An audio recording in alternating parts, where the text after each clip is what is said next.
Live. Everywhere. On netrootsradio.com.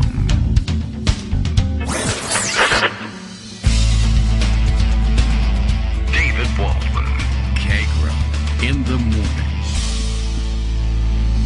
Now, here's David Waldman.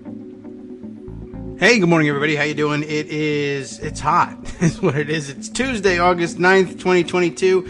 It is time for another show, and yet we are so unprepared to go forward. Well, we're prepared to struggle through it. There'll be a little extra background noise today for a number of reasons. Here's the housekeeping news. One, we've been raided by the FBI.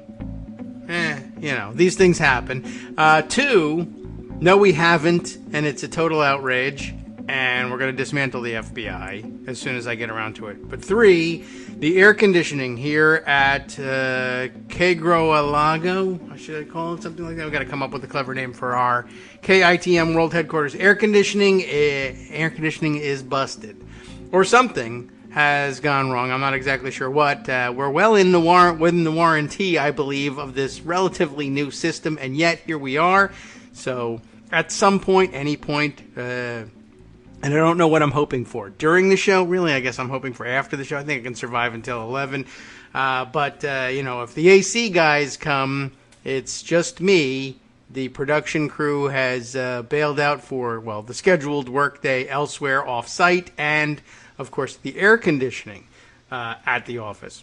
So it was very difficult to try and talk them out of that, to stay around just to answer the door for the AC repair guys and also the roofers, who are AWOL as well.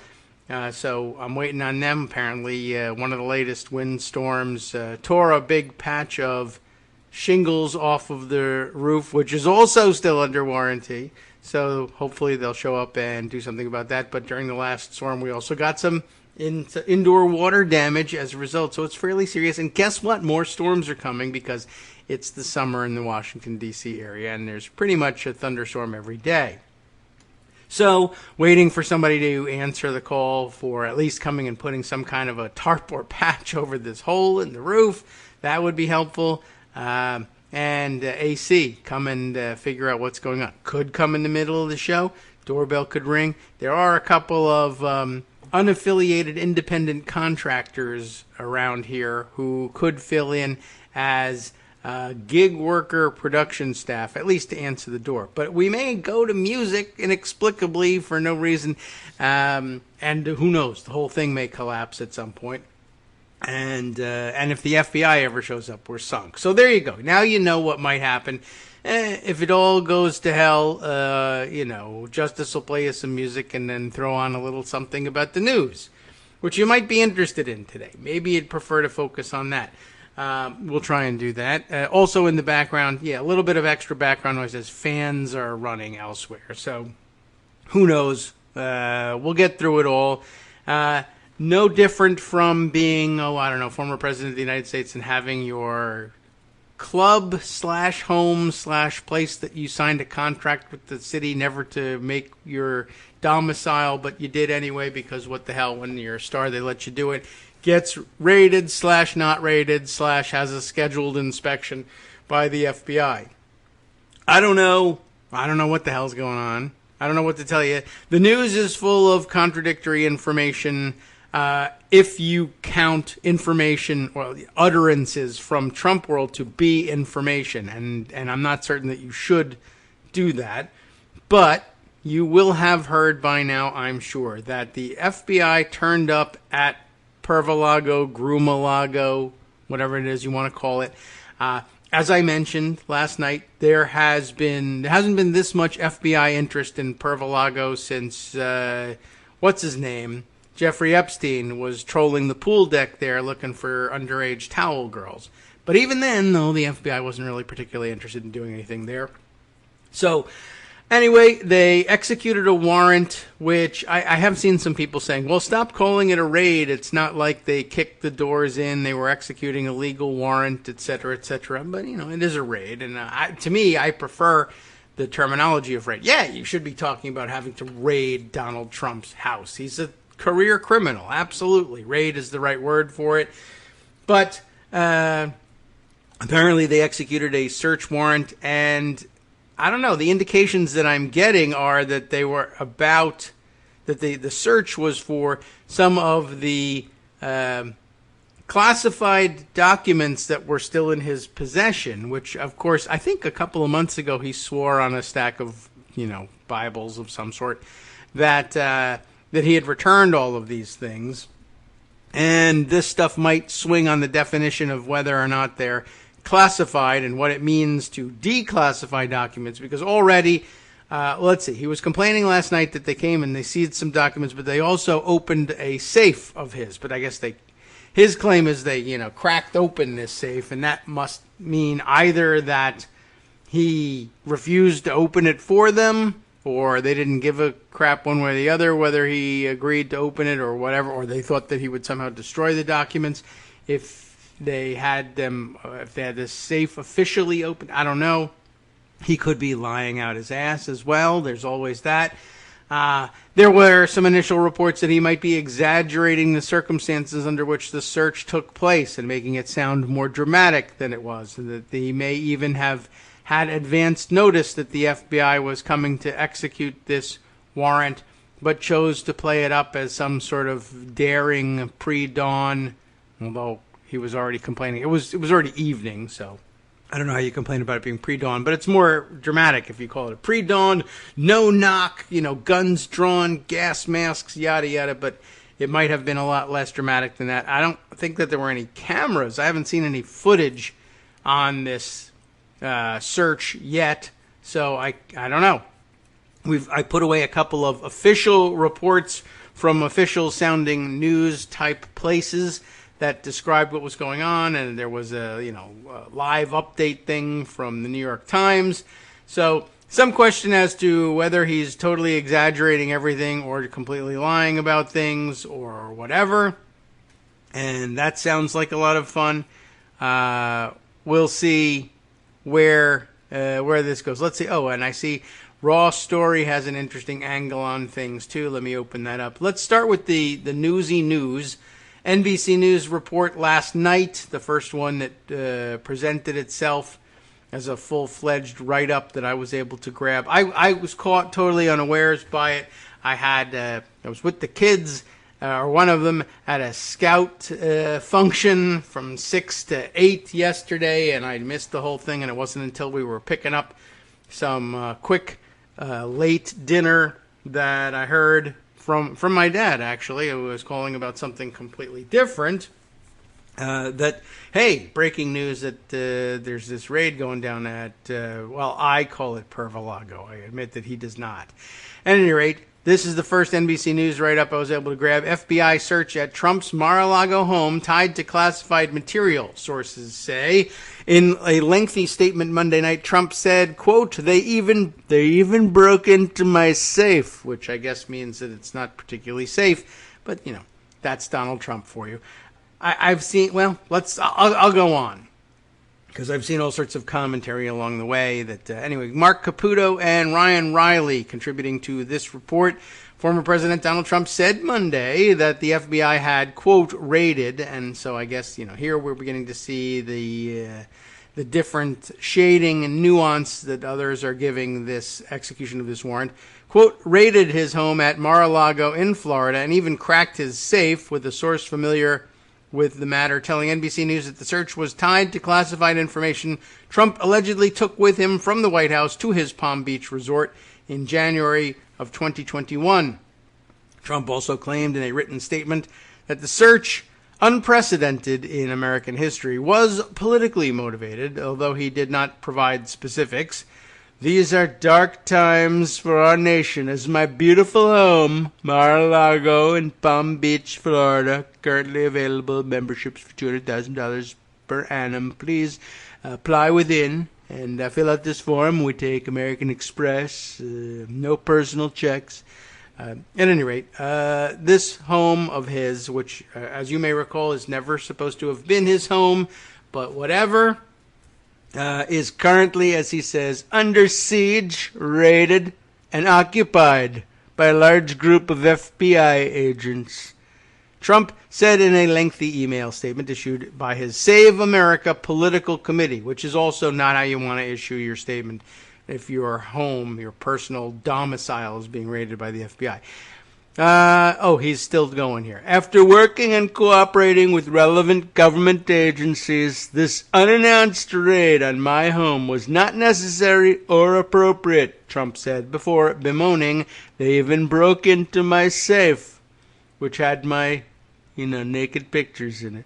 Trump lawyer Christina Bobb, who said she was present for Monday's search, and how did she know to be there? Golly.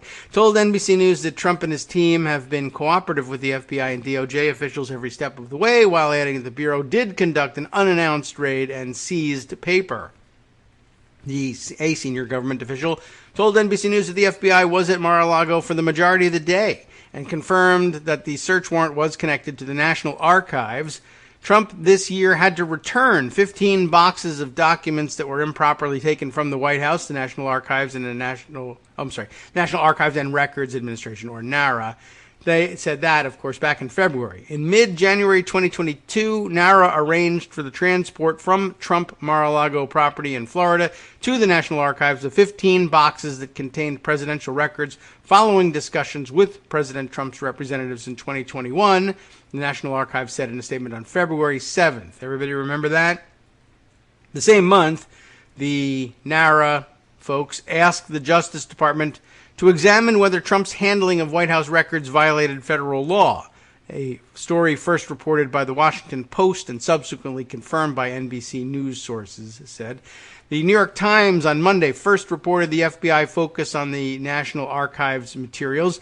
Just hours before agents searched Trump's residence, the FBI notified the Secret Service about the Bureau's plans to execute the warrant. If you're ever wondering, how does that go down with a guy guarded by the Secret Service if the FBI needs to go in there?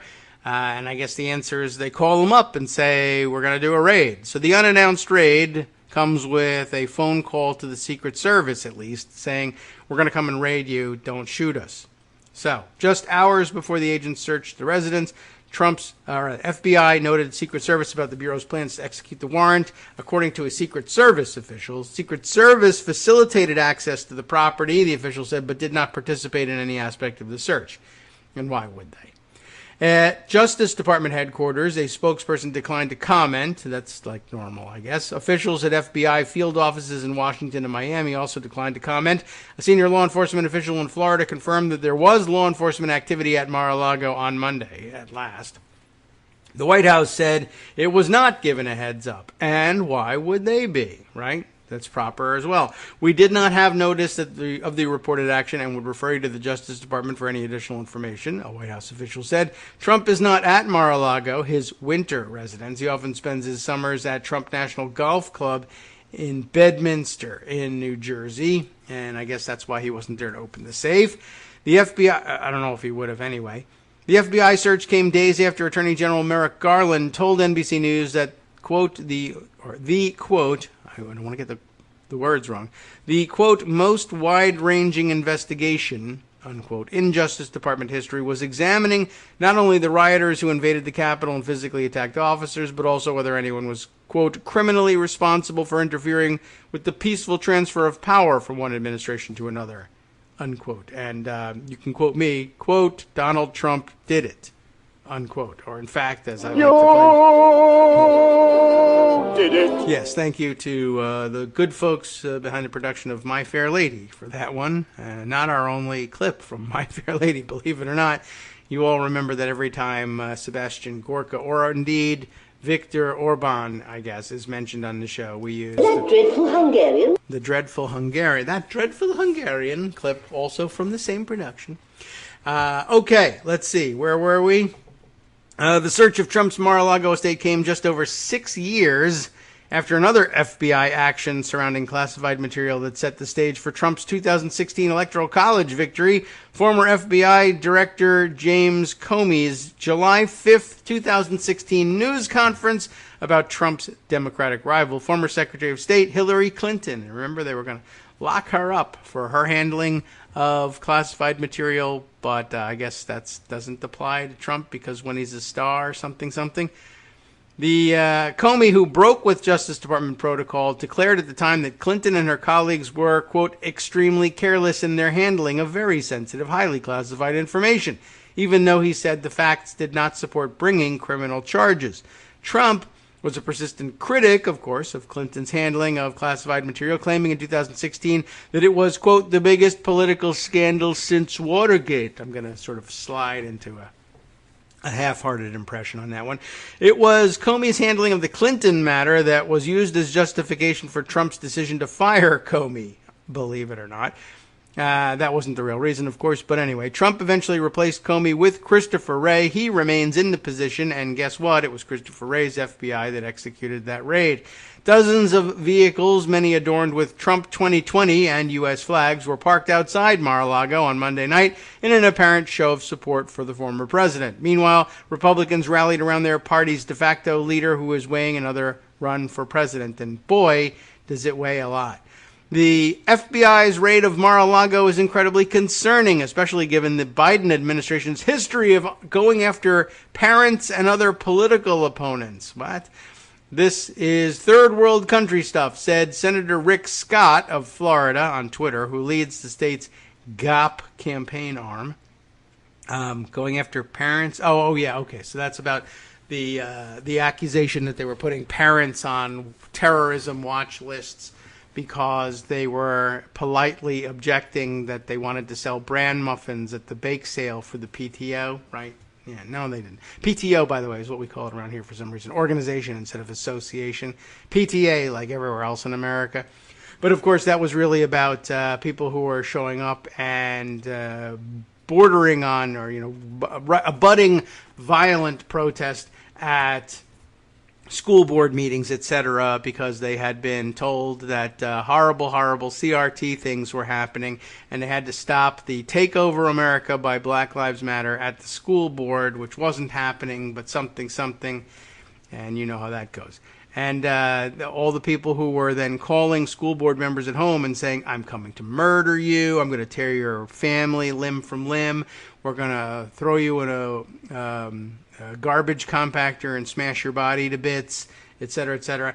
That was apparently against the rules or something, and if you complained about that, then that was, you're saying all parents are terrorists just because they're interested in finding out when the bake sale is. Well, anyway, let's see. Other complaints. Rick Scott continues on. We need answers now, and he's capitalized now, so you know he's serious. Scott added, summing up the mood of many Republicans, the FBI must explain what they were doing today and why, which, of course, is what warrants are for.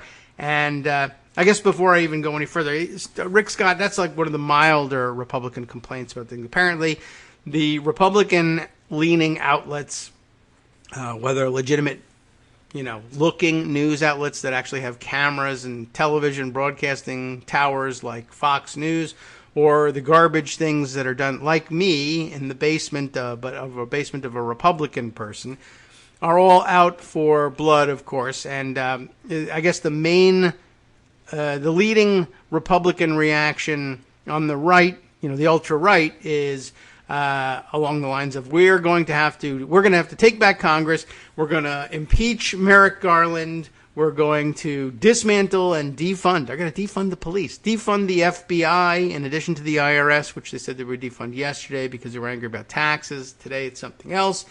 So, all the level-headed responses you would ordinarily think. I did see Empty Wheel, Marcy Wheeler, circulating some clips of MSNBC reporters who had delved into the online world to see what the right wing was saying. And their characterization of it was that the rhetoric was as bad and as heated online among the right wing as it has been since January 5th, 2021, day before the Capitol riot and insurrection, with calls for lock and load and Civil War time and everything happened. And this is all what's happening now, that they consider the execution of this warrant the opening salvo of the second Civil War and something. But then again, they say that about everything. So it's a little difficult to know where they are exactly, but they love to take any excuse they can to say they want a civil war, which is, fairly dangerous. But it's an interesting set of reactions, and it's a good time to remind everyone, for instance, that if this was the execution of a legal warrant, which it was, by Merrick Garland, who's an extremely cautious person. Remember, everybody's complaint up until now is, why won't Merrick Garland do anything?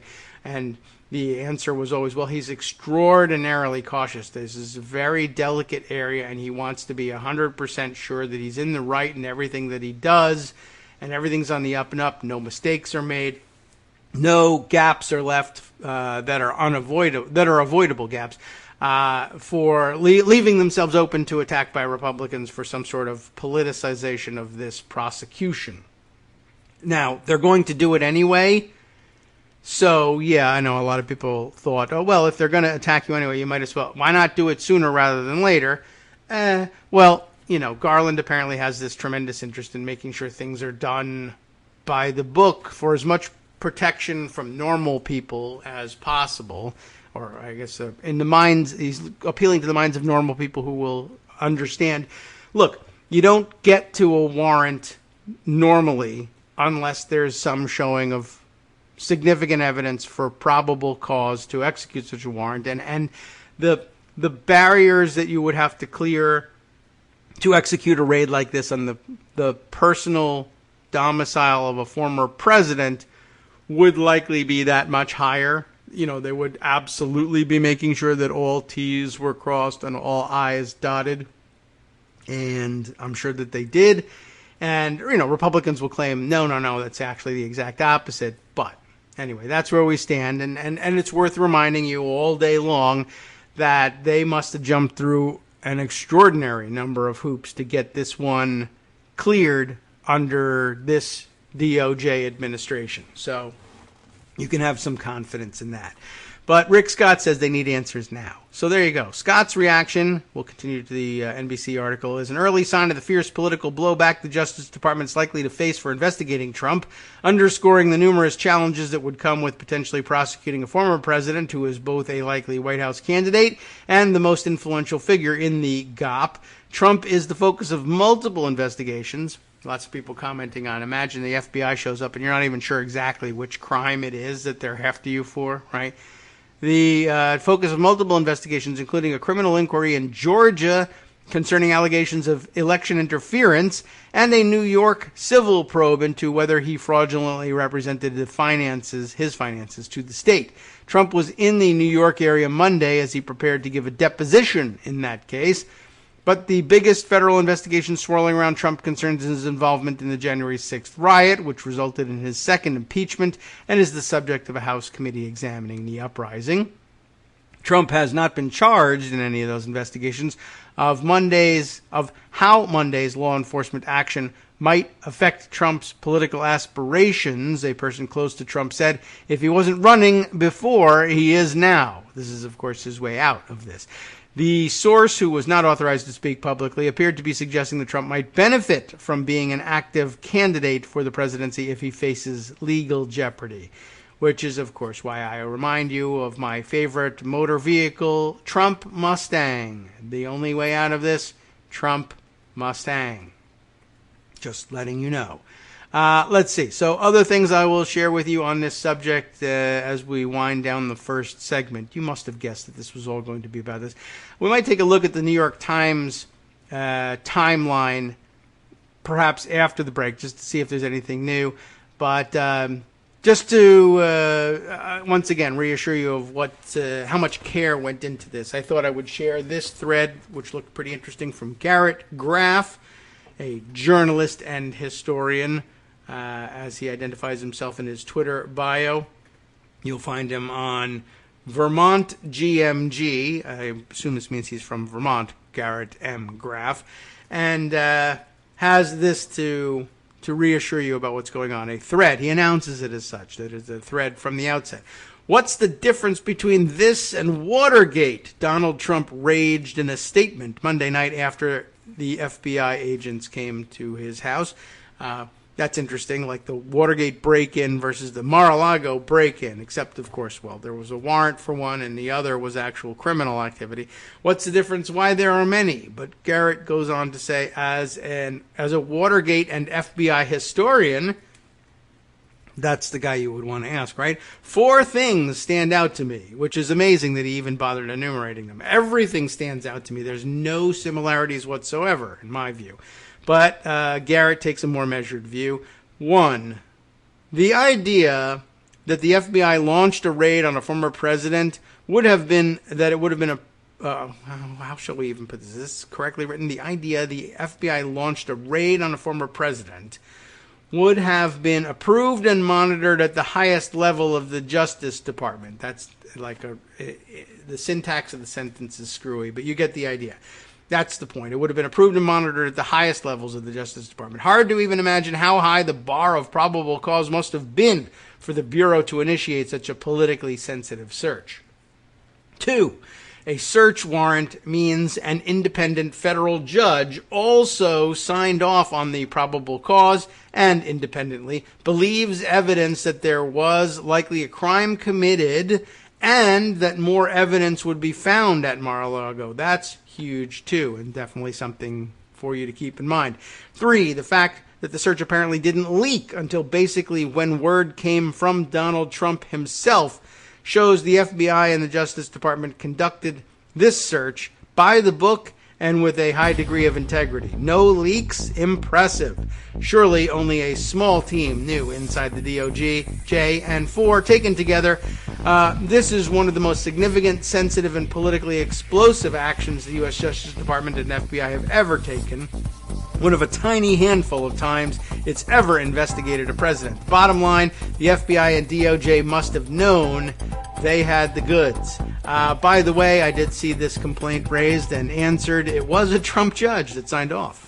Hi, everybody. It's me, David. Let's change things up from the old fundraising pitch for just a minute and talk instead about how you can be a part of our show. If you've got a smartphone or any other electronic recording device, why not sit down and record a segment for us?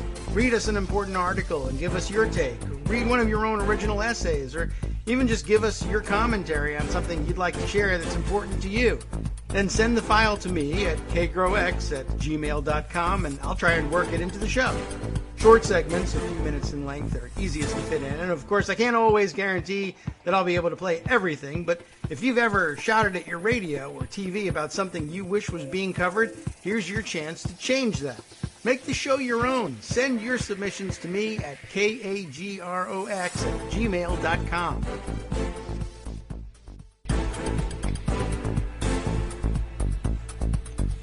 All right, welcome back now to the Kagro in the Morning Show here on Netroots Radio. Hey, I was wondering if we maybe got cut off. Perhaps I was looking at the time as I was saying. And in case you didn't hear me finish the sentence, I'm pretty sure I have seen tweeted around, and I guess I'll look around to see if I can grab some evidence of it. But apparently the complaint that, oh my God, the deep state is after me, et cetera, the corrupt judges in this country.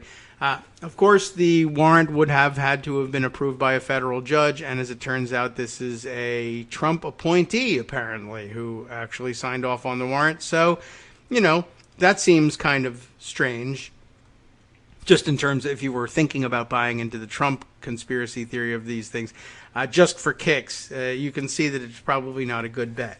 I thought we might maybe check in on what's going on Empty Wheel's timeline, because she's got to be getting, got to be consumed by this and probably tamping down on various rumors about what it does and doesn't mean. But I thought I would just check in and see what, if anything, she has been sharing. And as a matter of fact, maybe the smarter way to do it, diving into her timeline like unprepared is going to lose us a great deal of ground trying to figure out how she got to where she was. But rather, perhaps, I can bring to your attention some of the things that have been passed along. For instance, perhaps most relevant to us, or to those of you who are longtime listeners to the show will understand the reference.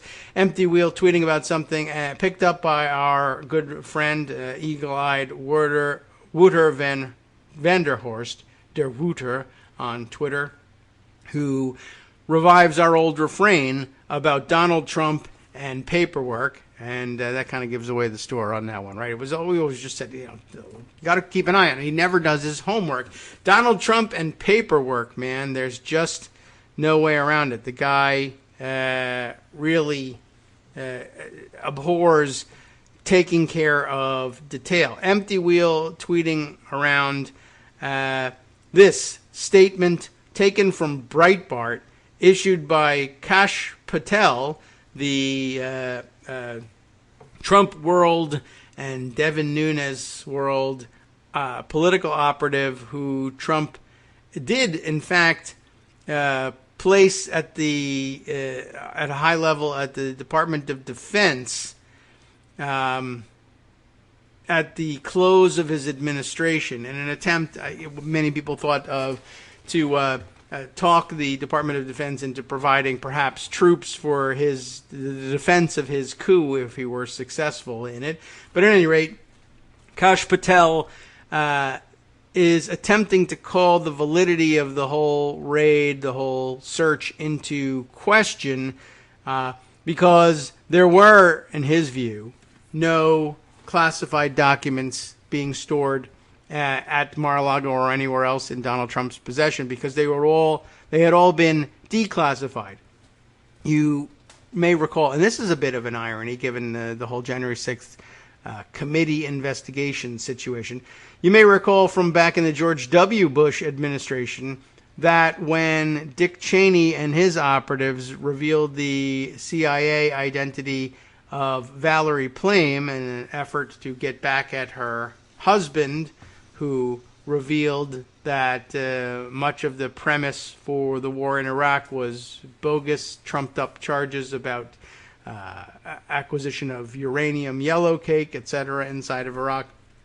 Well, at any rate, that once they figured out, oh yeah, there's an actual crime that you could be charged with for revealing the identity of an active CIA agent this way, they decided, oh well, our defense to it is that the president could personally and instantly declassify the information that Dick Cheney and Scooter Libby were distributing to reporters to out Valerie Plame as a CIA operative, which was a weird thing to do anyway. But that as Empty Wheel called it at the time, the insta-declassification thing, a very thin premise for defense from being charged with this crime of revealing classified information. But apparently it technically works. But Donald Trump was even sloppier about it, that it requires some additional paperwork to back up your claim that something was declassified. The designation on the pages should be changed. There should be some paperwork somewhere that you eventually file that says, yes, by the way, just by way of documenting the president's insta-declassification of these documents, we'll file anything, an affidavit that says, I heard him say, I hereby declassify these things. Something should be on paper somewhere, but they're ignoring that for now. What Empty Wheel has is a clip from Breitbart reading that Kash Patel, a former Trump administration official, told Breitbart News on Wednesday. Now, when was that Wednesday? Way back when? I don't know, because it's not Wednesday yet, but it's at least last Wednesday, that a report claiming classified materials were found at Mar-a-Lago, and I think this might be back from February that we were referencing earlier, the first go-round on this, that classified materials were found at Mar-a-Lago is, he says, misleading, and that the documents were actually already declassified by then President Donald Trump, but the classification markings had not been updated. So none of the things that go along with an actual declassification had happened, but I assure you it totally did happen. Trump declassified whole sets of materials in anticipation of leaving government that he thought the American public should have the right to read themselves, Patel told Breitbart News in a phone interview. The White House counsel failed to generate the paperwork to change the classification markings, but that doesn't mean the information wasn't declassified, Patel said. I was there with President Trump when he said, quote, we are declassifying this information. This story is just another disinformation campaign designed to break the public trust in a president that lived on transparency. And yet another way to attack Trump and say he took classified information when he did not, he added. Now again, mind you, it is coming from Kash Patel, a motivated liar, printed by Breitbart News, also motivated liars, about Donald Trump himself, the motivated liar in chief, all-time champion motivated liar of all time. And I said of all time twice, or something like it twice, so that you know I'm serious about that. Now, Empty Wheel, of course, was commenting on that, saying, I am really grateful that Kash Patel has already announced that he's a witness to Donald Trump's suspected theft of documents that belong to the American taxpayers. Way to make things easy for the deep state, Kash. That's true. He'll now have to be, or should expect to be, called upon to testify to the fact, as he says is the case, that Donald Trump said these things about declassifying these documents. The only proof there is that they were declassified, I guess, is Kash Patel's say-so, so I guess he's going to have to appear as a witness. She continued on to say, I'm also glad that Kash has made it clear that Donald Trump wants the documents that he stole, which, after all, could include things like, say, tapes of or notes about the perfect phone call and his meeting notes with Vladimir Putin, that he's calling on all. He's glad that Kash has made it clear that Trump wants them all to be released to the public as unclassified documents. I mean, that's a major hole in his story. Of course, when he told it in February, he would have had, I guess, time at that point was on his side. No one would necessarily have thought, oh, well, if he says that they were declassified, he just said it. So the fact that these papers haven't been shown to the American public yet is understandable, but surely very soon. But as has been pointed out, even if this is from February of this year, there was plenty of time to have declassified these things and, as he says, shown it to the American public at some point. And yet they have made no effort whatsoever to do that. And isn't that unusual and strange, given that he wanted the American public, how do they put it? The American public should have a right to read for themselves. Have you read them? No, you haven't, because they've been sitting in Donald Trump's safe ever since, which is kind of a strange place for the American people to have to go in order to read it. So you can be pretty sure he was lying then and is still lying now. So, there you go. So that's a little bit weird. Let's see, a couple other people making some very interesting comments, collecting all of these additional comments along the way. All right, well, at any rate, let me see if there's anything in the New York Times coverage of things here, because they were doing sort of a live as it goes updated timeline here, but I don't know whether they've added anything to it. Okay, so there's some updates from 9:35 this morning, so very recent. FBI searches Trump's Mar-a-Lago residence in Florida. This hasn't changed, nor is the subheader, I don't think. The former president called the search an assault and complained that the authorities had broken into a safe. The news appeared to come as a surprise to top aides at the White House, like I said, as it should be. Let's see, the latest here, and Maggie Haberman, Ben Protus, and Adam Goldman contributing to this. This is the pinned top item, which I guess gives us the news. I don't think anything new in that. So we'll skip over the pinned thing and go to the latest. This from Neil Reisner, dated this morning. So let's see. Outside Trump's residence, his defenders were making some noise. There's a picture here from last night.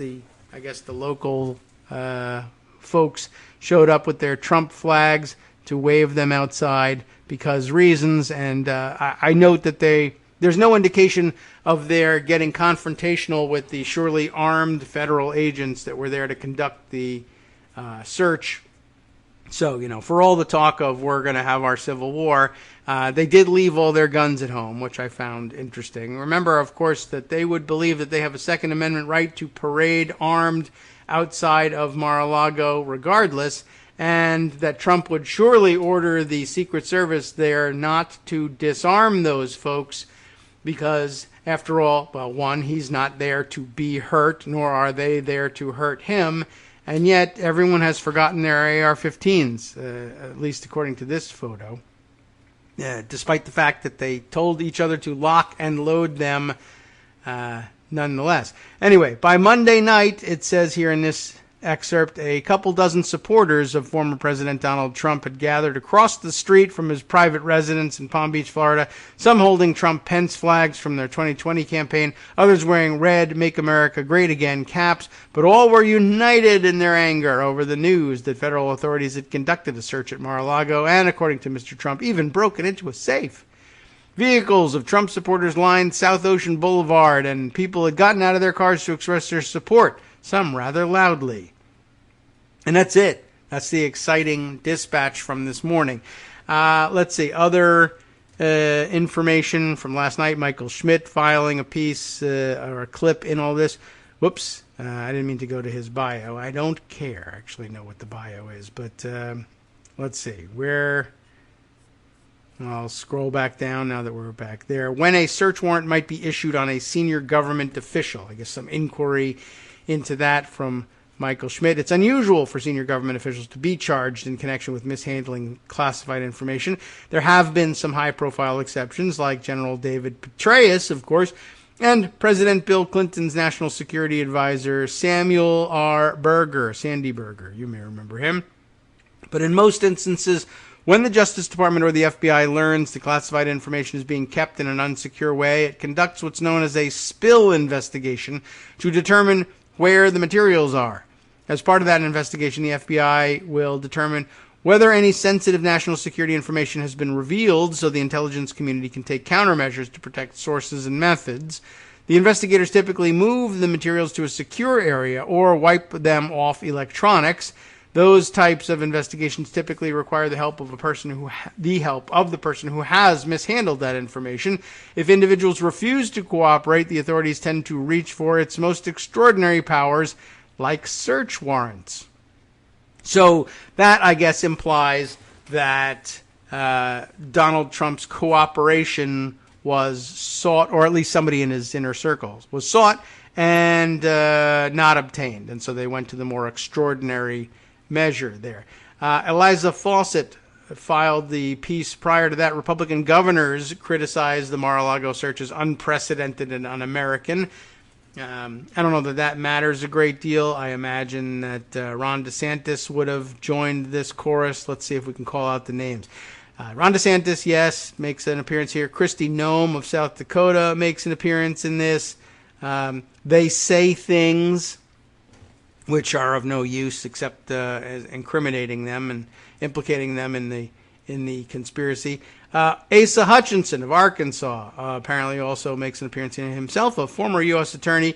He said on Twitter the search was unprecedented and alarming, and that the probable cause affidavit authorizing the search should be publicly released. That's a relatively responsible statement. Normally, and this is interesting too, I guess here he knows that this is actually a departure from standard procedure here, that to release it as he calls for. Normally that would be under seal, but since Trump announced the raid, then probable cause should be made public, he wrote.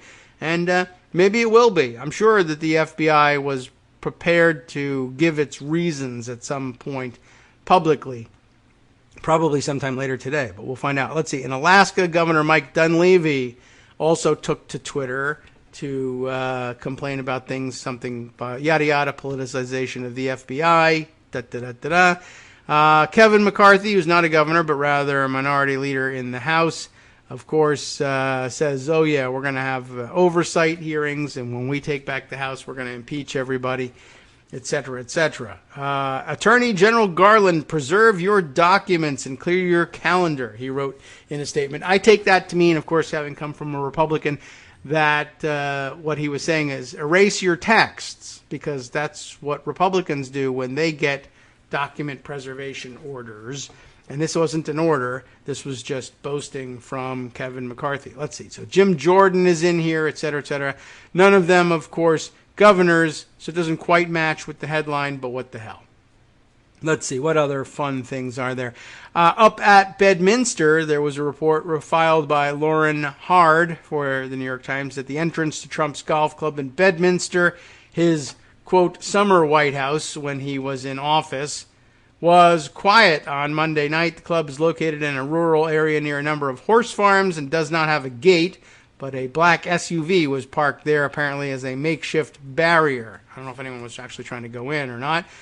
Let's see, also from last night, House January 6th panel is scheduled to interview Pompeo and Mastriano on Tuesday. That was filed yesterday, so they're talking today. Luke Broadwater had that news. So that should be of some interest because... well, yeah, for a number of reasons. And let's see, others, here's some collection of other Republican reactions to the search. They're angry, just as you would expect. Let's see. Here is an entry from yesterday from Charlie Savage, illustrated by a picture of boxes being moved out of the executive office building, the Eisenhower executive office building, when Trump was exiting office. Not a new picture. But headline here, if Trump broke a law on the removal of official records, would he be barred from future office? That's a looming question. And let's see what Charlie Savage has to say about that. That seems important. Early reports that the FBI searched, I guess, the FBI search of former President Trump's residence in Florida related to an investigation into whether he had unlawfully taken government files when he left the White House, focused attention on an obscure criminal law barring removal of official records. The penalties for breaking that law include disqualification from holding any federal office. I don't think I was aware of that. Because Mr. Trump is widely believed to be preparing to run for president again in 2024, that unusual penalty raised the prospect that he might be legally barred from returning to the White House. Specifically, the law in question, Section 2071 of Title 18 of the United States Code, makes it a crime if someone who has custody of government documents or records, quote, willfully and unlawfully conceals, removes, mutilates, obliterates, falsifies, or destroys them. If convicted, defendants can be fined or sentenced to prison for up to 3 years. And in addition, the statute says if they are currently in a federal office, he's not. But if he was, then they, quote, shall forfeit that office. And they, quote, they shall, quote, be disqualified from holding any office under the United States. So that would still be applicable even if you're out now, I think. On its face, then, if Mr. Trump were to be charged and convicted of removing, concealing, or destroying government records under that law, he would seem to be ineligible to become president again. But there was reason for caution. The law briefly received a close look in 2015 after it came to light that Hillary Clinton, then widely anticipated to be the 2016 Democratic presidential nominee, had used a private email server to conduct government business while Secretary of State. Some Republicans were briefly entranced with whether the law could keep Mrs. Clinton out of the White House, including Michael Mukasey, former Attorney General in the administration of George W. Bush. So was at least one conservative think tank. But in considering that situation, several legal scholars, including Seth B. Tillman of Maynooth University in Ireland and Eugene Volokh of the University of California at Los Angeles, noted that the Constitution sets eligibility requirements for who can be president and argued that Supreme Court rulings suggest Congress cannot alter them. The Constitution allows Congress to disqualify people from holding office in impeachment proceedings, but grants no such power for ordinary criminal law. Mr. Volokh later reported on his blog that Mr. Mukasey, who is also a former federal judge, wrote that upon reflection, Mr. Mukasey had been mistaken and Mr. Tillman's analysis was spot on. Mrs. Clinton was never charged with any crime anyway, so that doesn't really help, not relating to the use of her server at any rate. On Monday, one of the most prominent voices pointing to Section 2071, the Democratic lawyer Mark Elias, who served as general counsel to Mrs. Clinton's campaign, initially cited the law's disqualification provision in a Twitter post as, quote, the really, really big reason why the raid today is a potential blockbuster in American politics. He followed up with another Twitter post acknowledging that any conviction under 2071 might not ultimately bar Trump from seeking the presidency again, but arguing that a legal fight over it would still be important. Yes, I recognize the legal challenge that application of this law to a president would garner, since qualifications are set in the Constitution, he wrote, but the idea that a candidate would have to litigate this during a campaign is, in my view, a blockbuster in American politics. I'd have to agree with that. He may ultimately prevail in the legal case, but whether or not it would irreparably damage his presidential campaign is another question. Let's see. Anything else here? More reporting on the fact that people were hanging around the Trump properties. Oh, here's an interesting one. At least some mention of the guns we were looking for before. Josh Ritchie reporting this from last night from Pervalago. TV journalists and two Trump supporters holding flags stood on a bridge across the water from Mar-a-Lago late Monday. Closer to the resort, a few police vehicles were sitting on South Ocean Boulevard. Federal agents, including one holding a long rifle, were nearby with their vehicles guarding the entrance. So it wasn't protesters with the guns. The cops were there with the guns. And guess what? Nobody wanted to exercise their Second Amendment rights across the street. That's really weird. Well, some days you do and some days you don't, I guess. Sometimes you feel like a nut, sometimes you don't. Some days you feel like an AR-15, really, and some days you don't. Okay, so I don't see anything else that immediately jumps out as super important about that. There's a mention of Kash Patel by Maggie Haberman yesterday, talking about what happened, or what the statement he gave to Breitbart. Oh, and by the way, I guess we should give credit to this, too. I saw Marcy mention this, and that the big news outlets, national news outlets, were not giving proper credit, but apparently scoop credit for the story goes to a local Florida outlet who I guess was just on hand to witness the beginning of the arrival of federal officials for the search.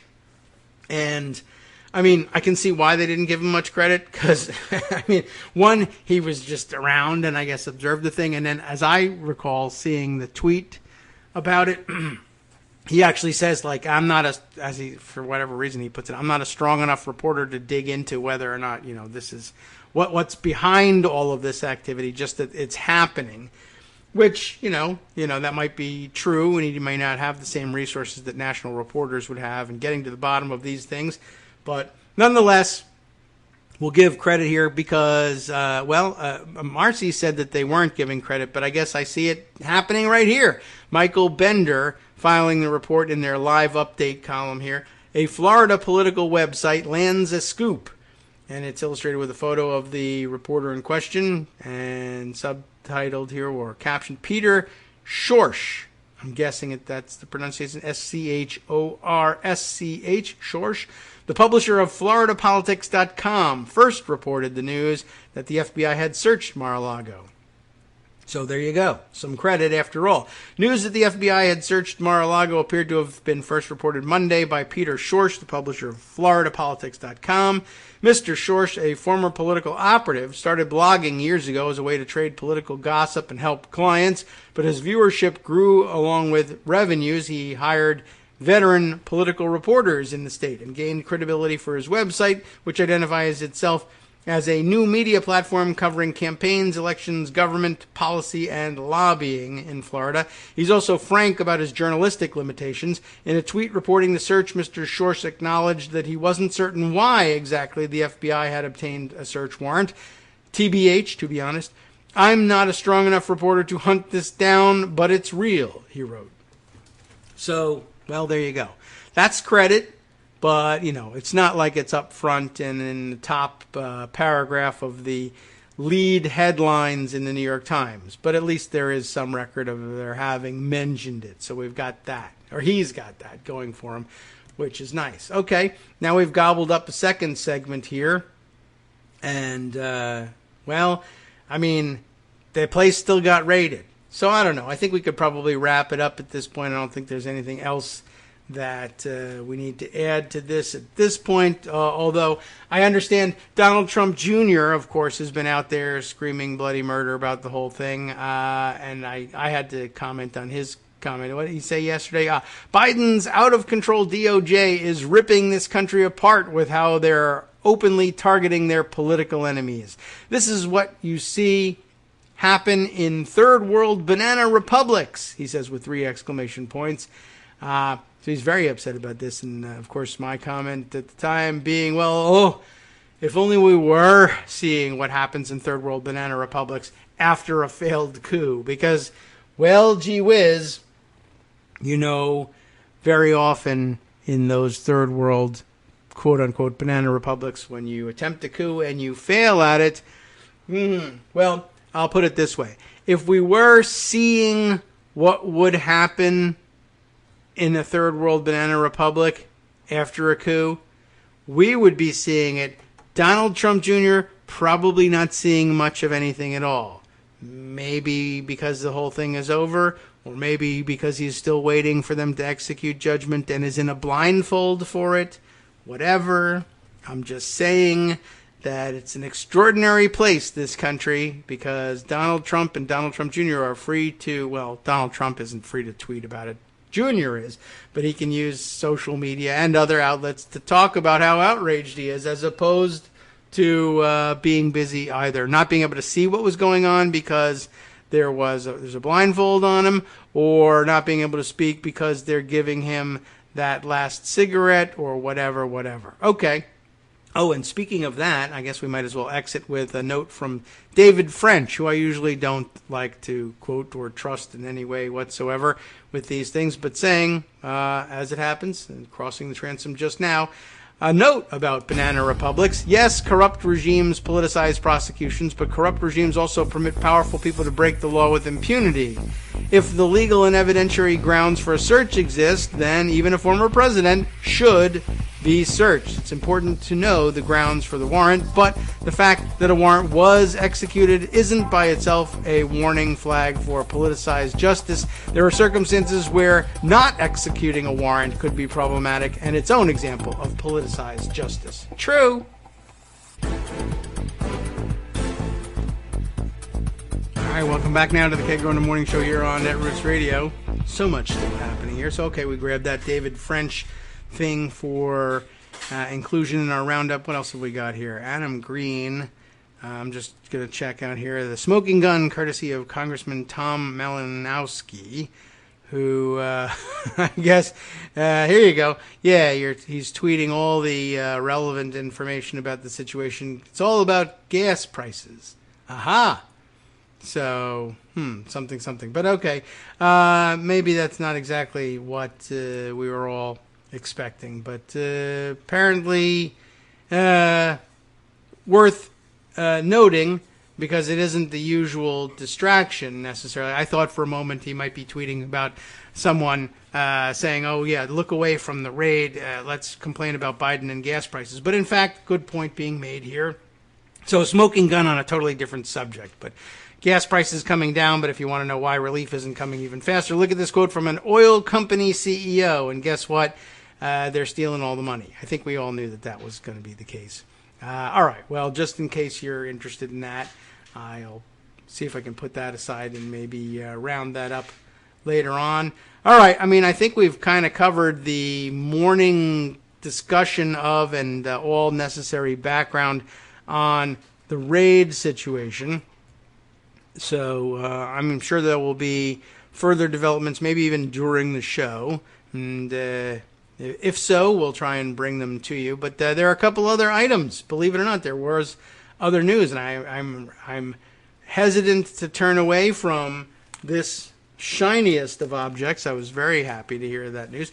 But there is more stuff, including, let's see, some confirmation from CNN last night, thanks to Oliver Darcy, who reported it, that the content of Alex Jones's phone, or whatever the hell it was, has, in fact, been turned over to the January 6th committee. I guess they're now in receipt of it. CNN reporting that his texts had been turned over to the committee, according to a source. By the way, we'll see whether this article makes mention of it. I saw another rather disturbing fact worked into the story yesterday. Oh, look at that. Is this old or new? I happen to see, more from CNN. Twitter suspends Murdery Taylor Greene's account for 1 week, and I don't know if it's the old banning. No, it's a brand new one.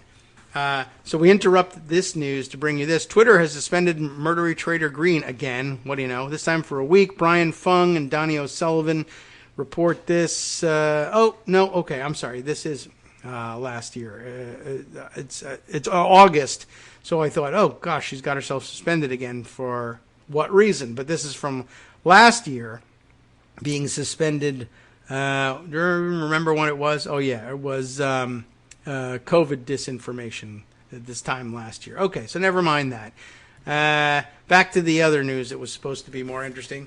Approximately 2 years worth of text messages sent and received by right-wing conspiracy theorist Alex Jones have been turned over to the House Select Committee investigating the January 6th insurrection. A person familiar with the matter told CNN on Monday.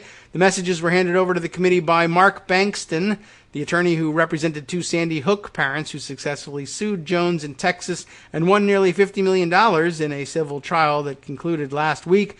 Bankston would only tell CNN that he is, quote, cooperating with the committee, unquote. The Select Committee, of course, declined to comment. During the trial, Bankston revealed that one of Jones's lawyers had, quote, messed up and inadvertently sent him the 2 years of text messages. Bankston also said during the trial that the January 6th committee had expressed interest in the material. Now they've got it, I guess.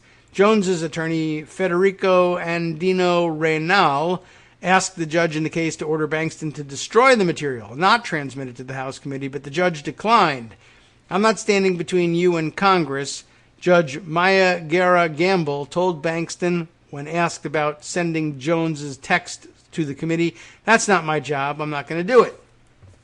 The source wouldn't provide details of the exact time frame of when Jones sent and received the texts in question. Bankston previously said that the most recent message on the phone was from mid-2020, months before the January 6th attack on the U.S. Capitol. Is that right? Okay. Well, that's not quite as interesting as I thought, but there's other reasons to be interested. And might uncover something anyway. I mean, even months before January 5th, January 6th, they were, in fact, plotting this stuff because they knew they had lost or were likely to lose. And so that might be just as interesting. Plus, I heard some other things about what was revealed in that cache. Bankston previously said the most recent message was from mid-2020. Most of the people Jones was texting were his employees and members of his family. The person familiar with the matter said, of course, a lot of that would have been relevant to the trial anyway, so they got their use out of it. But the person familiar with the matter added some of the text messages indicate Jones was in touch with Trump allies. Jones was, in fact, of course, a central player on January 6th. He was on restricted U.S. Capitol grounds that day, riling up protesters, though he did not enter the building himself. He is rejected any suggestion that he was involved in planning of violence and claims he tried to prevent people at the Capitol from breaking the law. He did not. Jones testified before the January 6th committee earlier this year, but he's a huge liar, which we learned from these texts as well. I mean, we knew this anyhow, but we were able to prove it beyond a shadow of a doubt using these texts, so that should be kept in mind.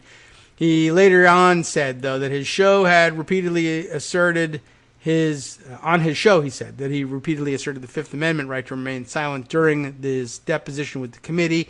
Representative Zoe Lofgren, a California Democrat who sits on the committee, said Sunday on CNN that the committee was still waiting to see the texts and was interested to learn more about Jones's role in the events at the Capitol. Well, we know that his behavior did incentivize some of the January 6th conduct, and we want to know more about that, Lofgren said. We don't know what we'll find in the text because we haven't seen them, but we'll look at it and learn more, I'm sure. It's unclear if the Justice Department had received the texts as of Monday afternoon. The Justice Department declined to comment, and because they were busy Monday afternoon, as it turns out. So we'll see whether they have something to say about that maybe later on. Not included in this report is something I saw yesterday, and I guess I'll have to go scroll and find it, and it shouldn't be too far back, but it'll be before yesterday's COVID reporting. But everybody just having a normal day in Trump world, I guess, because if I find the text fairly soon, I think I retweeted somebody else's text on this one. Yeah, here we go. Ron Filipkowski. I guess we all should have expected it was him. But he has this information thanks to, I guess, a video clip that he grabbed from what looks like the Young Turks, TYT, isn't it the Young Turks, interviewing somebody who I don't know, and it doesn't really matter. But the point here is that what Ron has captured in his tweet about this video clip, Sandy Hook family's lawyer confirms that a naked photo of Alex Jones's wife was on his phone, but adds that Alex sent that naked photo of his wife to Roger Stone. So I guess that was, we heard, but didn't mention, I think, on the air the other day, that there was some indication of some intimate texts between Jones and Stone, and nobody was exactly sure what that meant, but it was kind of an ew moment anyway, no matter what it meant, really. And now we know exactly what kind of ew it was. I mean, Roger Stone has long been open about the fact that he's a swinger type guy, which is kind of weird and kind of dated and kind of disturbing just to know about Roger Stone because we don't like him. But there you have it, and I guess Alex Jones, maybe he is too, or maybe he was looking to experiment with it, or maybe he just thought he would buy access to something interesting if he curried favor with Roger Stone by sending him naked pictures of his wife, and that's the sort of thing that I guess works with Stone, although really just about anything would probably work with Stone. So, that's kind of weird. Everything quite normal here, as I said in the text about it yesterday. Go on about your business. All right, let me mark this one for inclusion in Pocket so I can share the news with you. The picture, as far as I know, isn't in here anywhere. But there you go. And, this is interesting. Ron adds to this one. But wait, Roger said Alex was texting him prayers about his wife who was sick with cancer. And I don't know whether that's Roger Stone's wife who's sick with cancer or Alex Jones's wife who was sick with cancer. But either way, I don't think that's an FDA-approved treatment of any sort, sending naked pictures of either the patient or anybody else to a patient. I don't know what the situation was exactly, but blah, blah, blah. So, that's a thing to learn about in a morning session. So, okay, moving on from there. Let's see. A couple other pieces that I set aside that I thought, like on a normal news day, might be of interest to share with you. Let's see. There's this bit of news. Oh, you know what? This might make a good piece to share. I mentioned yesterday and then didn't include any reference to it that Lindsey Graham was particularly incensed about some procedural maneuver that had happened during the consideration of the reconciliation bill just passed, that they're calling the Inflation Reduction Act. Whether it works or not, that's the name. But the Hill tweeted around a glimpse of this story and then an attached write-up about it that I thought I might share with you. And I haven't dug into it yet, but maybe that's something we can do either a little later on today or perhaps tomorrow, but we'll see. Graham, the headline reads, warned to follow decorum rule after he attacks Democratic colleague. That's the headline, and that was the subject of the tweet from the Hill about this too. And I was curious about that, but it reveals a bigger procedural issue behind it all. Senator Lindsey Graham received a warning early Sunday morning to follow the Senate's decorum rules after he accused Senator Maggie Hassan. Does she say Hassan by some reason? For some reason, I don't know. I have almost no reason to follow her daily career. I mean, she's important. She's a senator, and it's important to hold on to her seat and everything. But for whatever reason, I've never learned whether she anglicizes the pronunciation of that name or whether it's in fact an anglicized name to begin with. Anyway, sorry about that. That stuff bothers me, even though I can't be bothered to go and check all this stuff out. I'm more interested in the actual news. What happened?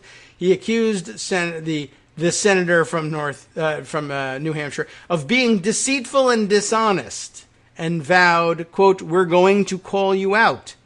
He went on to say, "This gives phony and cynical a bad name," Graham exclaimed when Hassan, gosh, I should really figure it out, introduced her amendment. All right, well, maybe we should just do that like right now.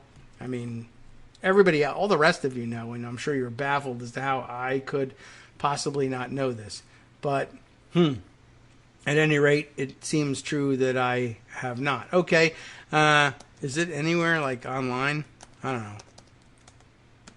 know. I'll type it in and see what comes up. Does anybody say anything about it? Here we go. Oh, here we go. There's a Twitter answer or a internet answer. But let's see. Hassan. Is that right? Maggie Hassan? Maggie Hassan. There we are. That's what the computer voice says. You heard it yourself. So Maggie Hassan. Okay. That might actually be what I actually said. So all this was a huge waste of time. But that's nothing new. All right, where were we? Yes, she was introducing an amendment, and Graham was impugning her motives, and may even had good reason for doing so, but it doesn't matter. It's not allowed. Graham's outburst at Hassan prompted Senator Chris Murphy, that will please Greg, that Chris Murphy, who was in the chair, to sternly remind the South Carolina senator not to impugn the motives of a fellow senator. Murphy reminded Graham and all senators not to, quote, impute to another senator or other senators, that's the same thing, but that's what he said, any conduct or motive unworthy or unbecoming of a senator, even if they did it. It's true. You're not supposed to. The admonishment came, and this is the interesting part to me, after Graham slammed Hassan, who faces a competitive re-election race this November, all the more reason to get her name right, for proposing an alternative to his amendment to strike a 16.4 cents a barrel tax on imported petroleum products and foreign oil refined in the United States. So what happened? Basically, he offered an amendment saying, let's get rid of this tax. They voted it down, including, I guess, Hassan, who voted against it. And then she offered a more or less identical measure of her own, I guess in an effort to deny a victory to Republicans and to try, I guess his thinking is she was trying to claim credit for it herself, which, like I've mentioned in the past, is a fairly common thing for the minority to see their amendments shoved aside and instead to give credit to some member of the majority for doing the exact same thing. It works better in the House, which is a majoritarian body, than it does in the Senate, where they have to screw around with things like the filibuster and or points of order raised against things under reconciliation. So what happened here? Graham offered his amendment. They voted it down. She did another one just like it, and he has this to say about it. They wouldn't let you do this in professional wrestling.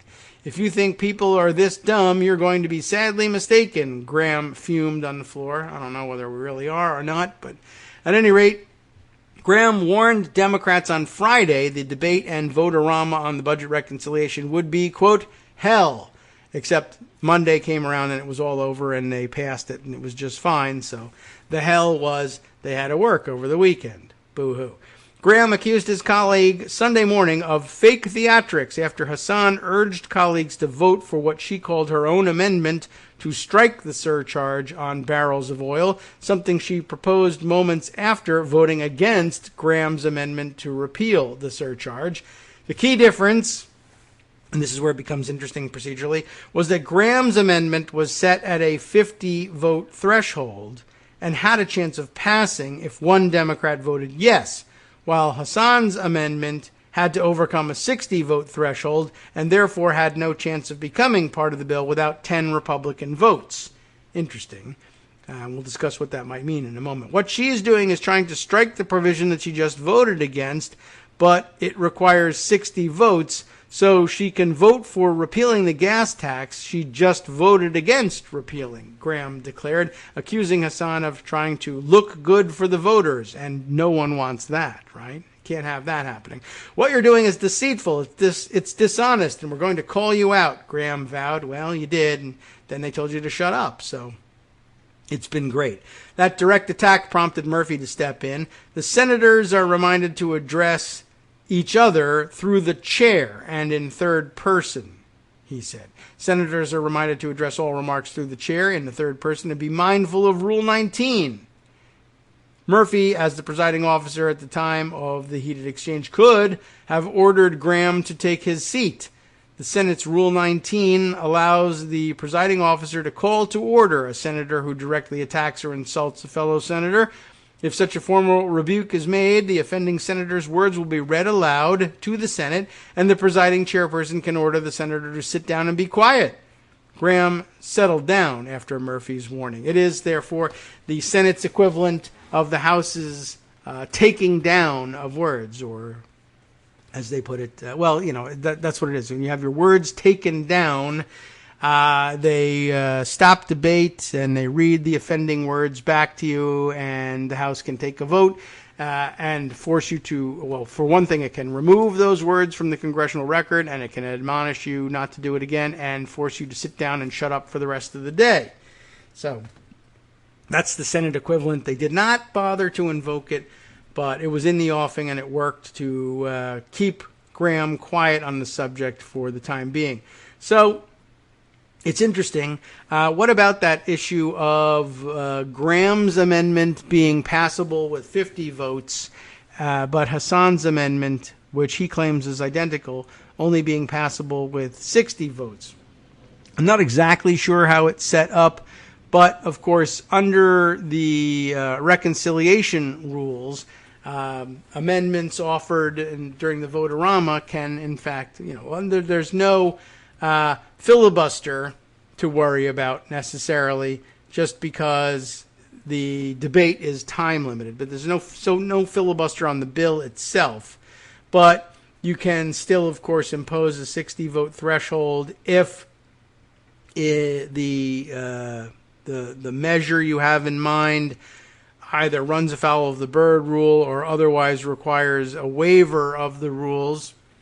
And I'm trying to think of a situation of why would Graham's amendment not require a waiver? And I mean, I guess the answer might be that, sometimes if your amendment is timely filed, they'll simply say, okay, well, no waiver is required because you got your amendment submitted before cloture was invoked, but there's no cloture involved in the reconciliation situation. So it may be about the timeliness of the submission of your amendment, and Graham got his in on time, and so it would have passed with the 50-vote threshold, and Hassan, this might be what angered Graham, comes later with the same amendment, although there might be a technical difference between the two. That's a possibility too, which he may be dismissing. And it might be, in fact, that the heart of the amendment was aimed at the same thing, the reduction of the tax, the additional tax on the imported oil. But she may have added some other window dressing to make it seem like, well, at least has a technical claim to being a different amendment, and maybe it just really was an embellishment and nothing else. But it may be that she filed hers late, and so therefore it required a point of order. But it was interesting. I'll point this out. Graham says this is a low-down, dirty trick, and I understand why he feels that way, even though, it's kind of routine and you should get over it already, and it's probably something he's done to others when Republicans were in the majority in the Senate in the past. But, we could also point out that if it was simply the case that that Graham's amendment was filed in time and Hassan's was not, that would trigger the necessity, perhaps, of a waiver of a point of order against it. But then again, you might ask, well, who raised the point of order against it? I know it could have been Graham, it could have been anybody, but I mean, had it been Graham, his motivation could have been, well, I'm angry at the underhanded tactic of trying to take away credit for this idea from me and graft it onto you, so I'll object. But it would still leave him subject to this rather obscure point, which is, well, if it's really underhanded and dirty for Hassan to have voted against your amendment, which did the same thing, just to deny you a victory, and then turn around and offer the same amendment herself just to be able to claim to have tried to do something, when she could have simply voted for your amendment and passed it. But remember that Democrats had at that point decided that they weren't going to allow any amendments because they didn't want to derail the agreement that they had. But then I guess you would have said, well, that would apply to you here, Maggie. Don't offer this amendment of your own afterwards, because remember, we're all voting against all of them. So there is, maybe there are two wrongs in this one. But you might also say that when she offered her amendment, even if it required 60 votes because it had to get past the point of order, you ask who raised the point of order. If it was Graham or one of his Republican allies, if you truly supported the substance of the amendment and it was in fact identical to your own, I know there's the heartbreak of having lost credit for removing a 16.4 cents a barrel tax on oil, but if you really wanted it to get done, you wouldn't worry so much about where the credit went, and you could simply say, yeah, I voted for it. In fact, I had my own provision, and, the rules being what they are, I was robbed of the full credit for it, but I still wanted this thing to happen. But instead, I raised a point of order against it so that it couldn't possibly pass, because no Republican would vote to waive a point of order and give a Democrat credit for anything. So basically, you're guilty of the same crime. You did the reconciliation rules version of a filibuster by raising a point of order and raising the threshold for passage to 60 votes in order to deny the passage of something that you substantively supported, so much so that you had just previously offered the same measure yourself, and then concluded that Senator Hassan was the real hypocrite here for voting no on a bill, or rather on an amendment that she supported the substance of, just to deny Republicans a victory. But then you turned around and voted no. You may have voted yes on waiving the Byrd rule point of order, though, but you didn't, discuss ahead of time with any of your Republican colleagues, hey, let's not raise a point of order because we want the substance of what underlies this amendment to pass anyway, don't we? But that was unimportant to you all of a sudden. So anyway, the point is that you're basically guilty of the same infraction, and you're Lindsey Graham. So there's two wrongs in that one as well. So there you have it. I don't know. That's a distortion of things a little bit. It's not a crime just to be Lindsey Graham, but it's damn close. All right, let's see. Other things we can use to wind up this segment. Well, let me throw this one in here. This might be a little shorter to read, and it's the more important because, of course, it comes from the Daily Coast Diary of our good friend Bethesda 1971 on Daily Coast, or Bosengood on Twitter, pointing us to this latest and very interesting bit of information for an upcoming election. The headline reads, in just 2 weeks, there's a chance for another Kansas earthquake, as it's called here. Of course, the ballot initiative on the abortion rights protections that I think that's a nice label for it, the Kansas earthquake. Well, there's another chance for one in New York's 19th district. What's this all about? Let's make it happen. Bethesda 1971/Bosengood admonishes us. Here's the information. Last week, women and young people powered the Kansas earthquake, as 70% of women and 52% of Kansas new voter registrants since Dobbs were under 25. A special election in upstate New York is the next test for the post-Dobbs groundswell. The Democratic Ulster County Executive, veteran Pat Ryan, is running in a special election to fill the seat vacated by Antonio Delgado, who became New York's lieutenant governor. Ryan sees the election as the next test for abortion rights. His Republican opponent, Mark Molinaro, known for losing the New York governor's race by a landslide in 2018, says he's pro-life, but is desperately trying to weasel around the issue. And he gives a rather slippery answer about it. Here it is excerpted, but in the interest of time, we'll just move on and say, nice try, Mark. The federal government will make this choice by codifying Roe, but only if enough Democrats like Ryan win and Republicans like him lose. So in other words, the special election in New York's 19th district is the next chance for voters to register their displeasure with Dobbs. Hi, it's me, David Waldman, the same guy who was just talking to you a second ago. Our Patreon subscription drive is still going strong, with over 175 monthly donors who help keep us on the air. If we've helped keep you going during the pandemic, why not return the favor and help us keep going so we can all be together for the next disaster? Patreon.com, Patreon.com, makes it easy to make secure, recurring monthly contributions to support our show. Patreon.com/KagroX gets you straight to our donation page. Maybe you'd like to thank us for keeping you sane during the Trump era. Maybe you're looking forward to in-depth explanations of what's going on in the Biden administration. Whatever it is that keeps you listening, we need your help to keep bringing it to you. And hey, if you happen to prefer using PayPal or even the Square Cash app, we're up and running with those options too. Thanks again, everyone, for all your support.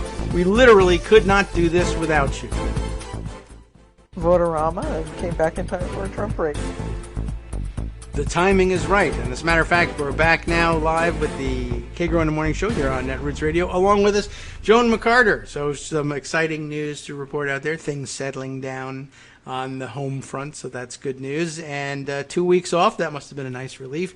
And like you were saying, good timing. You weren't on the clock to cover a reconciliation votorama over the weekend, which would have been just the biggest drag I could think of.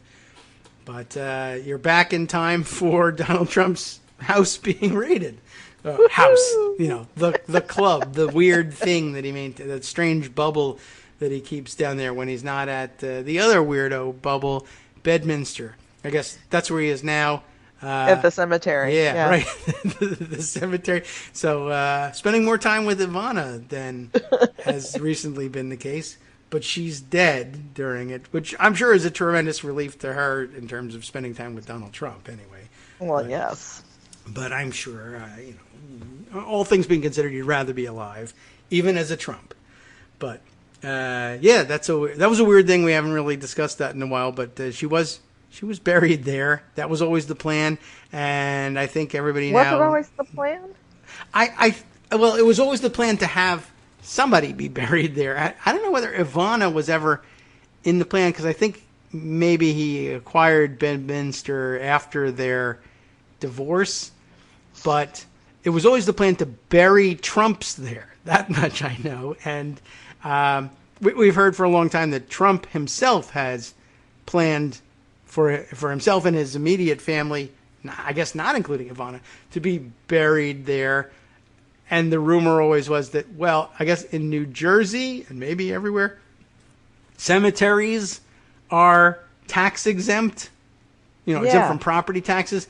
Property taxes, sales golf taxes, club, all of the taxes. All of, because, that's a nice thing to do, cemeteries, right? Why it's not a hugely profitable line of business, I guess. So, and, don't really want to pile additional expenses on people who are burying their relatives who've passed on. So anyway, the point is, golf clubs, though, not exempt from taxes and will probably be taxed fairly high in a ritzy high-end golf club in a ritzy high-end neighborhood.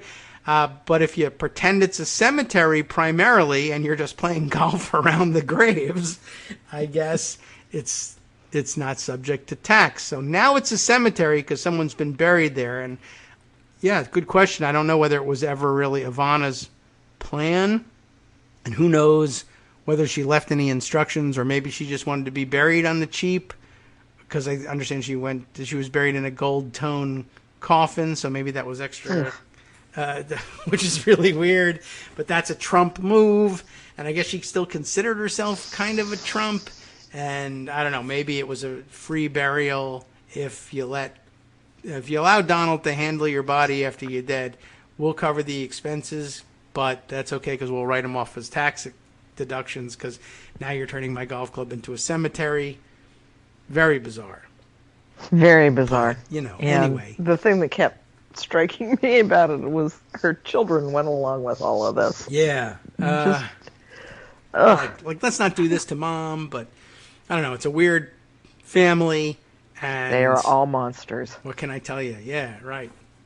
So now they're busy complaining about the raid on Mar-a-Lago. I've seen comments from Eric and Donald Jr. One of my favorite parts of it, the intimate Trump family part of it, yeah, was that Eric is stuck at Mar-a-Lago. Is he? Mar-a-Lago. Yeah, everybody else left.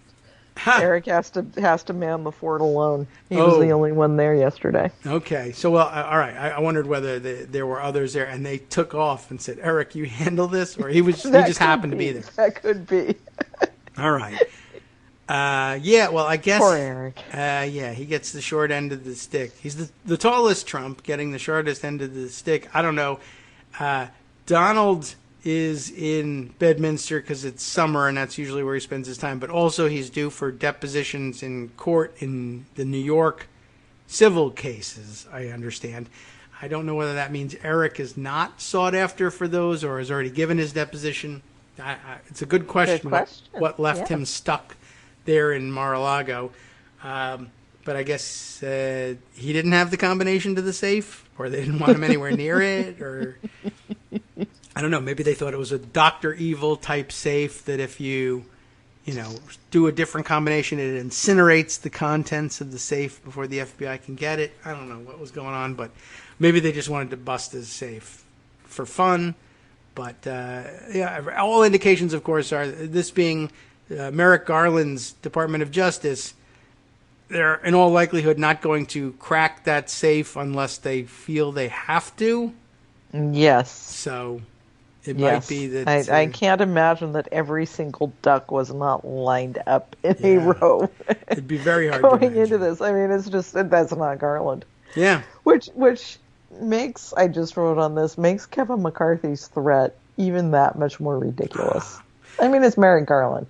Yeah. If anybody is going to preserve his documents, keep every single scrap of paper generated from his office, that'd be the guy. It's Merrick Garland. Yeah. I mean, so I don't know. Maybe Kevin just wanted his demands to be met for once, so he figured, I'll just demand what Merrick Garland is already what's doing. What's really interesting is that Kevin McCarthy is currently avoiding a subpoena from the January 6th committee. Preserve your documents, Kevin. Yeah, and you know what that means to Republicans, of course, is erase your phones and throw it in the river or something, or send them all to the Sandy Hook lawyer. Yeah, right, accidentally, quote unquote. Yeah, we just read a little bit more about that too. The set of documents. Yes, I heard. That is just it. Just makes me feel dirty. Yeah. However many months and miles removed from the whole thing, just the thought of those two sharing that. No comment, I guess, to date from Jones's wife. Are they currently married, or are they? I don't know. I mean, maybe not now, but yeah, they were on Monday, and that might be over. I don't know. That might have been an agreement. That's the kind of guy Stone is, and he's quite open about it. Jones, I'm sure, whatever. It probably makes him look manly to his audience, so sure. Yeah. But it's embarrassing to have been found sending it to another guy, a person of any kind, really. Just having the picture. Okay, people have these pictures. Sending it to somebody. Well, some people are into that. I don't know whether his wife was. Maybe we'll find out later on. But then having your lawyer have it, and then your lawyer accidentally gives it to another lawyer, and then that lawyer gives it to the January 6th committee. and maybe the DOJ. It's, those great Republican Christian family values. Oh, yes, right. That's probably what it was. I didn't realize that I shouldn't make fun of their form of worship, I guess. I didn't realize that was it, but maybe I just don't understand it. Okay, that's kind of weird, and we found out about that. I saw today that I guess the most recent text on or in this cache is several months prior to January 6th, so there might not be anything that's really got a bearing on that, but we'll find out from the January 6th committee when they review it, and of course, they may very well there was lots of plotting happening all the way through November and December, so there could be something. We don't know how many months prior to January 6th they're talking about, and of course, my recollection is that even during the late summer prior to the election, people were talking about this. I recall people writing articles, wargaming out, here are the things that Trump could do to try to reverse the actual results of the election if they don't go his way. By September or so, that was being published all over the place. These were the theories under which they could do it, and then they did exactly that. So... Yep, because Trump had spent, it wasn't a surprise that he was going to do this. He spent 4 years saying elections were rigged. Yes. Any election he didn't win was going to be rigged. And so, he set the stage for it. Yeah. We all knew it was going to happen. We didn't know he was going to, do a coup. Yeah, the violence at the Capitol, I think, was a new twist. Nobody wargamed that one, I don't think. I didn't get that far with it. That was a surprise. But I guess we should have. We should have. And kudos to anybody who did. He's bloodthirsty, Trump is. He relishes violence. Yes. Thinking about all those stories he would tell about, what was happening on the border with the women bound up in duct tape and in trunks and all of that. He just, he really lives in a movie, I think. Yes. A violent movie. That was one of his weird fantasies. Of course, the stories, that all Antifa and Black Lives Matter are burning all the cities to the ground and murdering people, and that everybody's a drug dealer. And so, he had a weird idea. And then, of course, the revelation, maybe the second or third time around that we've had this revelation, that he wishes all his generals were Nazis or something like that, or at least personally loyal to him, even if they weren't in fact Nazis. And how come I couldn't have what Hitler had? When Hitler's generals were plotting to assassinate him? Why couldn't we have had that? That's a good question. That wasn't true. That didn't happen. Yeah, that's interesting, too. He does not live in everybody else's reality. And by extension... I don't know why. That's even in the movies. Neither do any of the Republicans, who are still loyal to him. Yeah. No. I don't understand. I don't understand why Trump. Why this disgusting slob. It makes no sense to me. None of the. Why that's the 21st century thus far has been just kind of baffling, Kagro. Yeah, and we're coming up on a quarter of the way through it, and we still haven't figured it out. So, running out of time. We are. So, very weird. I don't know. Lucky you, though. At least you did get a day. I was thinking back on the other thing. You got the day off of the reconciliation situation. And I did indeed. And here's something else that baffles me. Yeah. How could Republicans in an election year vote against affordable insulin? Oh, yeah. Well... How does it make any sense politically to say? I mean, Josh Hawley voted with Democrats on it. Josh Hawley. That's a pretty good indication that there were hollow points to be made. Look, Josh Hawley's doing it right now. You can always figure out where the hollowest political point is by following him. Yeah.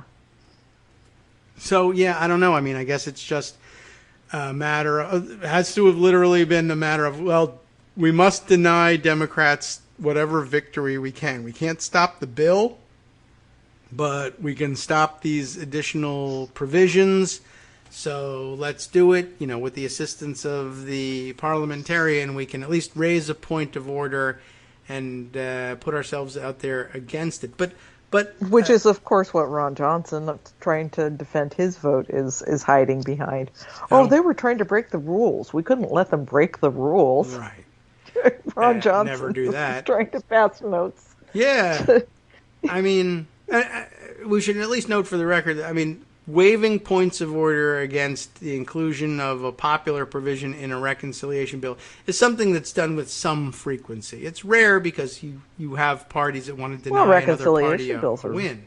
Fairly rare. Yeah, I mean, you don't see them all the time because you're limited in the opportunities to bring bills to the floor that way. But when it happens, each time a reconciliation bill comes to the floor, there's probably, I'd say about half the time, there are agreements on waiving points of order on things that have tremendous bipartisan support but have run afoul of the Byrd rule. So it has happened. It's certainly plenty of precedent for it, even if lately it hasn't happened much because of political rivalries. But that was an opportunity to have a deliverable that helps people, and occasionally it will help a Republican to say, when it comes to something that is going to help a lot of people, and my constituents included, I will occasionally reach across the aisle and put aside our political differences and do the right thing for the American people, and then go right back into battle. It was right there. You could easily have done it that way. Josh Hawley took it. Yes. He knew what was going on. He knew what was in the offing. He may also have known that no other Republican was going to do it, so perhaps there was no danger of having it happen. But the 10 wouldn't do it. 7 did. Mm-hmm. Yeah. Which is, it's just bizarre. It is. It's just bizarre to me. They really are doing everything in their power to not be popular. Yeah. And you would think, particularly following the Kansas vote, that they might be looking at where they are right now and reassessing just a little bit. Yeah. But apparently not, or no more than 7 of them were anyway. But that should have been like you point out, Hawley you wouldn't have thought that he would have been one of those 7, and that should be a signal to you. But even if you... Chances are, because he's a Republican and this is how Republicans work, somebody he knows, somebody he's close to, somebody in his family is diabetic. Yeah, that could be. Because you know how Republicans are. It only matters when it's somebody close to them. That's typically what will do it. And, of course, diabetes is a widespread enough problem. I'm surprised that there aren't more who had the similar problem. And I guess to the extent that if you know that, I was thinking about, what about the possibility that Mitch McConnell counts the votes and says, we can't have it pass, but I'll give a pass to X number of Republicans to go along, knowing that as long as there's not 10. But then that calculus brings you around to, well, why do so many Republican senators running for re-election want to be able to vote for this thing? And the answer is because it's so politically popular.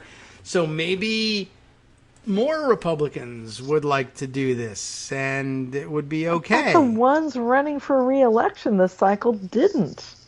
Yeah, all right. Well, then there's no real answer for this, but it's odd that they would, that 7 would say, it really is a good idea, guys. Good enough that I want to be able to be a part of it anyway. Mm-hmm. So, I don't know. I think Murkowski, if I remember right, Murkowski's the only one who is running that voted for it, running this cycle. That's kind of odd. All right, well, they declined to take that opportunity, and I don't know. We may see more standalone legislation about it because it is so popular. But I think we probably will, and it's. Schumer wants to make him vote on it again. Okay. And it's a smart thing to do. Yeah. Do we have time? Do we have time? That's a very good question. If what they really should be doing with their time, just in the scary possibility that Republicans retake the Senate is filling as many judicial vacancies as they humanly can. I mean, really, they should have taken off from taking off. They should not have had recess. Yeah. At least stay in another week and just process judges. There. Just get these people in those seats. Yeah. Well, that would because there are a lot idea. of vacancies left, and we know what would happen if Republicans took the Senate again. Nothing. Yes, until they got rid of the current president and installed someone who would give them the judges they want. But they'll freeze it for years. They'll freeze it for 4 if they have to. Know, we've been there before. Yes. We know this is what they do. Yep. So I guess that just means that we all have to work like hell and vote harder. Right. I mean, there is Kansas truth to that. Did give us some hope that this will work. That we're not going to lose the Senate and we're not going to lose the House. Yeah. But then it's something the Democrats have to capitalize on Kansas. Yes. I don't know if they're aware of how to do that. I don't know if I know how to do that. Yeah, other than to say, this is really important, as you can see. And look, it's not impossible. If Kansas can do it, you can all do it. But, translating that into... There has been a little bit of a ripple effect. Yesterday, Nebraska Republican Governor Ricketts said he's not going to call a special session to have Nebraska's legislature come in and ban abortion. Okay. And I don't think that would have happened without Kansas. Yeah, that might be true. Indiana charged forward, but I think they might already have had the ball rolling before Kansas results came in because it followed up pretty quickly. Yeah, they had. It was rolling through prior to the vote. Yeah. So it's good that they're delaying things, and we have the opportunity to show them that was a smart idea, I suppose, by continuing to demonstrate how important protecting abortion rights is to how many people, even in Nebraska, which you might think of as, inclined to do the opposite, and then have an election. And, they may survive. A lot of the Republicans there will survive their election because they didn't have to take that vote. Of course, that will leave them in place to take that vote after the election, but... maybe they'll shy away from it again if November's results are as resoundingly pro reproductive freedom as Kansas's vote here. And again, the weird timing of sticking it in with the primary that backfires on them. Yeah, it backfired big time. I'm sure they thought it would be low turnout and they could sneak it through. But they're probably glad to have the opportunity. If they were going to lose, they might as well do it ahead of the general, so they could figure out, maybe we need to spend time between now and the general election saying, well, of course there are exceptions to abortion, and then have their crowd say, boo. Well, what I mean is things that aren't abortion. Right. That's right. how we regard things. If it's for a 10-year-old, then it's not an abortion. Right. If it's an ectopic pregnancy, then it's not an abortion. Right. Politically, though, back to the elections, it's sort of interesting for Kentucky, where one of the ballot initiatives to preserve abortion rights is going to be on the ballot in November. Okay. And what does that mean for Booker's challenge? Isn't it Booker challenging? Yes. The other Booker. Rand Paul, the other Booker. Right, our second Booker, we hope. Do we stand in the same place? Does Kentucky have some existing protections that they're looking to preserve, or what? How does the question set up? If I remember correctly, and let me pull up my handy cheat sheet, it's not the same question in Kentucky. Let's see. Let's pull this up. Remarkable that you have such a sheet. I would say that's not cheating, that's preparation. But I know that's the term for it. And preparation sheet doesn't sound that good. That's true. True.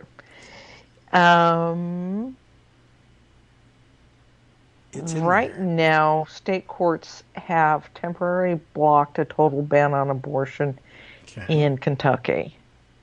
So it's sort of similar to the Kansas effort to put on the state constitution a total ban. So that's where we're at in Kentucky. All right. It's still legal in Kentucky, at least we don't have a total ban on it. I don't know what the other restrictions are in Kentucky. Okay. But, so in Kentucky, like in Kansas, it will be saving the existing right. Okay. Limited as it may be, it at least exists. And the Republicans are hoping, perhaps with a ballot initiative, to overcome that. But they may find out that the majority of people in Kentucky actually like things the way they are and don't want to change. Yeah. And, okay. It's going to mean getting those people who turn out, and we didn't see this in Kansas necessarily. Mm-hmm. There were a lot of just referendum votes. They didn't vote anything else on the ballot. And it's going to be important also in Michigan, where another referendum is going to be on the ballot. In those states, making sure that the Democrats say, look, if you are coming out for the first time to vote on this abortion thing, you've got to understand who's going to stand with you to protect it, and you've got to vote the whole ticket. Yeah, I mean, you got a ballot in front of you, and you've made the commitment to come out or have it mailed to you or however you handle it.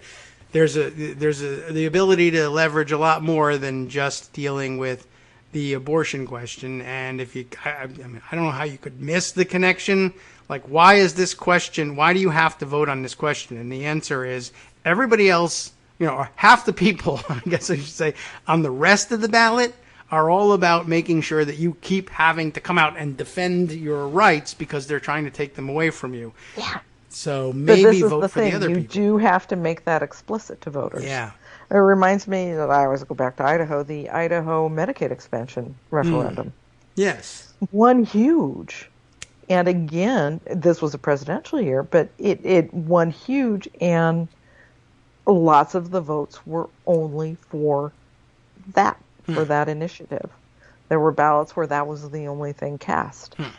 And it was a general election question. And it was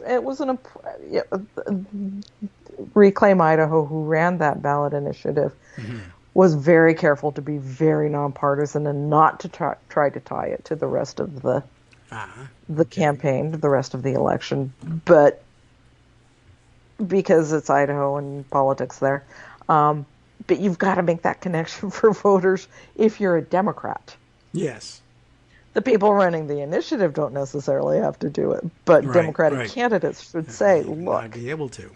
Right. This right is really important. If this right is motivating you, you got to understand that I'm going to help you. Yeah. And you should secure your victory behind you. I mean, you want to lock in these protections. That's the thing to do right now. And then you should realize that there will be others who will say, okay, well, my job will be to undo as much as I can of this. Those are the people you don't want in office. You do want people in office who will say, okay, the will of the people is that we retain these protections, and that's what we're going to do. And we won't be working to undermine them, reverse them. And that's going to run from the top of the ticket from your U.S. Senator vote all the way down through your library board, through your school board. True. Believe it or not, they will make that an issue. We don't want this taught in sex education. We don't want books about abortion in the library. They can say anything. Yeah.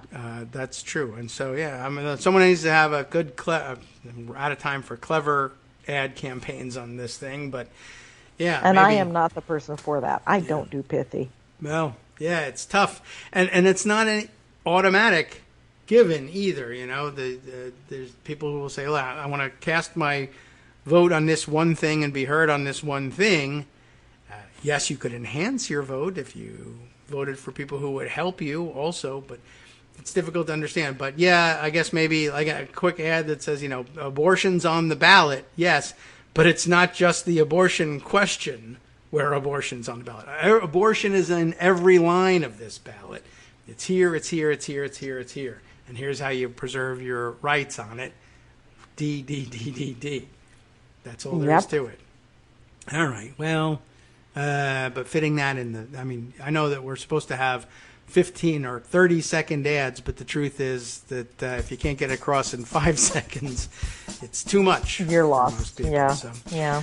Something to think about, though, and I'm glad you've given it to us to think about. Time now for us to wrap things up. I appreciate your coming by, and what a great day to come by and celebrate the news with us. Happy Donald Trump raid day. Yeah, pretty good. And so I hope things get settled there for you. We have to settle things here today. Air conditioning and roofing problems.